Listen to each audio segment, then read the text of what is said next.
All right. Well, yesterday, as I said, students throughout the country opened, well, they didn't open their results. They don't open them anymore. God, the old days of getting an envelope, a window envelope with your name on it and ripping it open and going, and they're on. They went online and they discovered their results for NCEA's level 1, 2 and 3 from last year. For most, it wouldn't have been a surprise. For others, it would have been... but for others who sat examinations, it was a question really not so much of whether they'd achieved, I guess, but whether they'd achieved or whether or not they had a credit or a merit. Was it a credit or a merit? I think it's a credit. No, it's a merit, sorry. Or then the sort of top lot had the excellences. And then to know, I guess, what they're going to do this year. It's not quite as life and death a school certificate was. In fact, it's nowhere near as life and death a school certificate was. But NCEA has been around now for 20 odd years, 22 years, I think. So it was the start of the century. And it was really meant to and introduced to replace school certificate, university entrance, and I guess university bursary as well.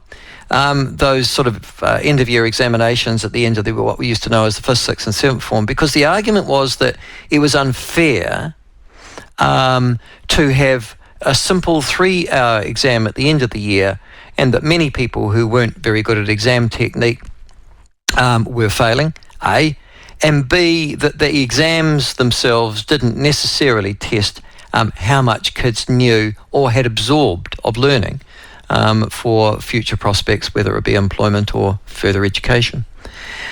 So they came up with the NCEA, which I have to say as a parent, and I struck it for the first time when my children went through, and that was 5 years ago, I think, or 4 years ago. 4 years ago? 5 years ago anyhow, when Lucy went into year 11.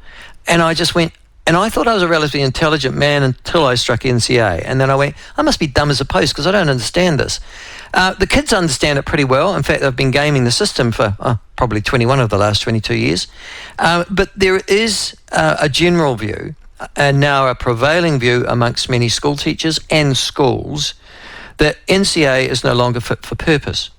Now, we can talk about that in just a second with our guest in a second, and that will be Alwyn Poole, because what are the alternatives? And if you've got children in the education system, believe me, you want to know what those alternatives are, given that over the last 3 years, NCEA results have declined in this country. Now, as I said at the start of the introduction, it's almost impossible to fail NCEA. If you just, it's almost like painting by numbers, to be honest with you. So I get, it's a number 1, that means blue. Right, it's a very, very simple process when you look at it to go through. But our education rates, or our NCEA rates, have been declining significantly. And we know that there's a problem not just in New Zealand, but we also test our rates or our achievement of our kids against international standards. The PISA standards are obviously the most modern and, shall we say, obvious ones. And we know that there's a problem with New Zealand students via our international competition. But we also have now discovered over the last 3 years there's a problem internally, that where kids today are coming out of schools not as educated and with not the same qualifications as they did 3 years ago, or even, one presumes, years before that. To talk us through this and what the solutions might be, we're joined by educational consultant and former school principal, Alwyn Poole. Alwyn, thank you and welcome to the new year, my friend. Same, Michael, and to everyone listening. Hopefully 2024 will be an outstanding year. Yeah, good luck on that. I'm pretty pessimistic because let's just go the NCEA results that were released yesterday. It was a curious release, Alwyn. I watched Television One News last night, as I always do, and the News Hub, and there it was reported that for the 3rd year in a row, NCEA results have declined in terms, I guess, of achievement and non-achievement levels. But there were no statistics that told me the nature of that decline. Did you find that odd? Yeah. Well, I think there was an explanation in one of the newspaper articles that the results were still provisional in the sense that a student can challenge the results. So I guess they used that as a way of not putting a hard number on, more a trend. And so that was my take on it. Well, that's like bizarre, isn't it? Because it's not going to affect, at the end of the day, the national trends, is it really? And even if, or you would assume the statistics to any great degree. Yeah, well, they were clearly felt able to give notice of the trends. And, when you look at something like that, I always talk to families and students in sort of two ways, really. One is that if you do, and you kind of hinted at this in your intro, if you get yourself organised and you do everything well and correctly, you turn up to school, you hand in your assessments that you've completed well, you sit the exams at the end of the year, I think that's really important, then you're going to be okay. You're going to be okay. It's the qualification in that sense you can make fit for purpose as an individual family. But then I also say, look, if you're concerned about the New Zealand system, you should voice that concern.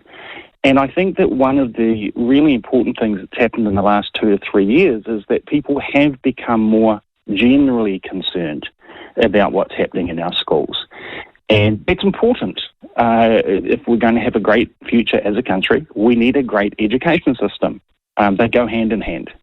160,000 students are covered by this, so you can imagine that's 160,000 roughly families in this country that were waiting on the results yesterday as well. It seems to me that there has been a crisis of confidence from many of our mainstream schools in this country, and that qualifications, for example, like the International Baccalaureate, Cambridge, probably the most obvious, are now increasing the number of schools offering that instead of or alongside NCEA. What's the difference between Cambridge and NCEA?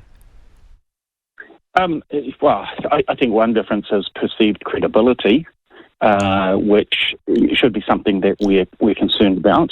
One of the things that came out of a report 6 years ago, came out of the what of a report 6 years ago done for the new Labour government at the time, was looking at simplifying NCEA. So there was, if you like, a decrease in the number of subjects that you'd sort of regard as non-academic. You're pumping up a bike tyre, you're things like that. So they tried to improve some credibility that way. Plus then the introduction of co-credits for math and literacy, which the ministry subsequently stuffed up to a really significant extent. But also it helped us find out again that many of our kids cannot read, write or do math to any sort of adequate level. But I guess we're asking NCEA to solve that is asking the impossible, isn't it? It's a bit late to try and get to NCEA level 1, which is what the old school cert when you're roughly 15, I guess most kids are 16, and say, well, we've just worked out you can't read or write and we're going to fail you NCEA level 1. Correct. We need to pick that up or be testing well before then, you would think. Why isn't there an equivalent for NCEA at, I don't know, 9, 10, 11, 12?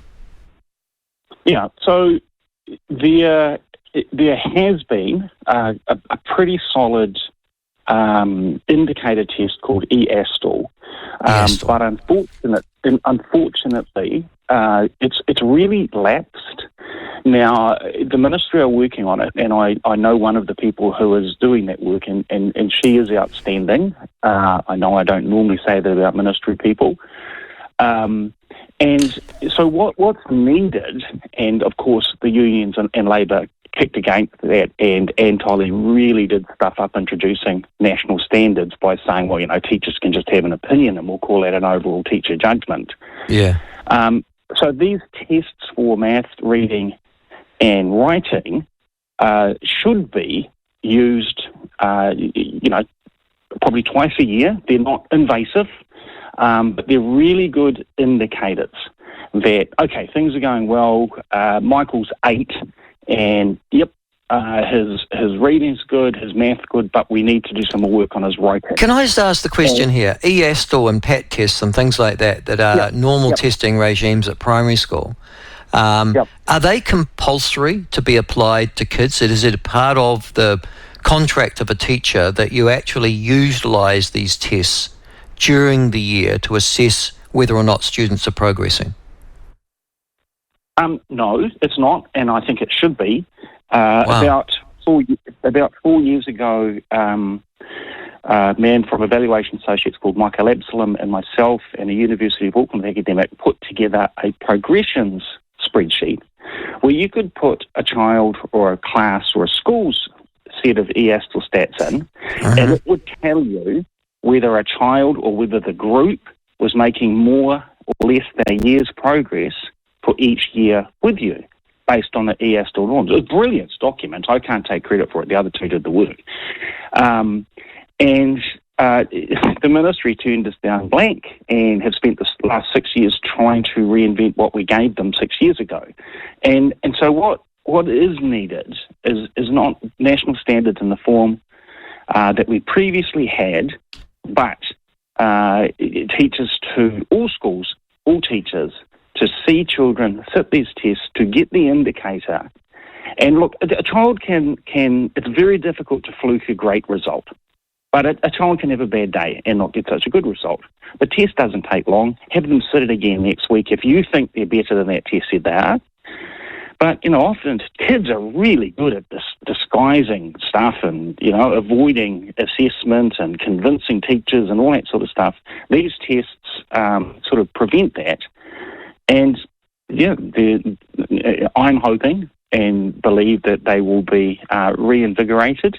But really, everyone has to sit them. Yes, and that's right. So, and I could be deeply cynical about this, and probably will be, and say that one of the reasons that these tests are not compulsory is because teachers fear, and that's the proper word, fear them being used to assess their own teaching ability. Yeah.